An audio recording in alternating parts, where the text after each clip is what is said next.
sino ito at nagagawa niyang iunat ang balat ng kanyang tiyan, braso, leeg at iba pang parte ng kanyang katawan sa isang distended na haba na 15.8 cm o 6.25 inches.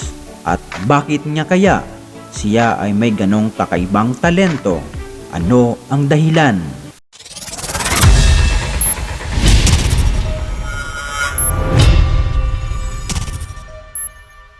Si Gary Turner ay isang sideshow performer. Nagagawa niya ang lahat ng iyon dahil sa isang pambihirang kondisyong medikal na tinatawag na Ehlers-Danlos Syndrome, isang disorder ng connective tissues na nakakaapekto sa balat, ligaments at internal organs.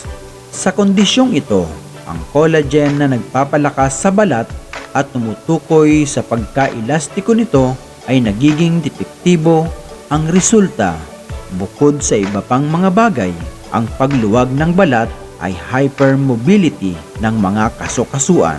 Sa mas malubhang mga kaso, maaari itong maging sanhi ng nakamamatay na pagbagsak o pagkawasak ng mga daluyan ng dugo.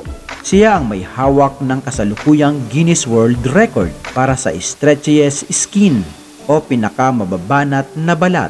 Nagtanghal siya sa isang maikling pelikulang He Take His Skin Off For Me.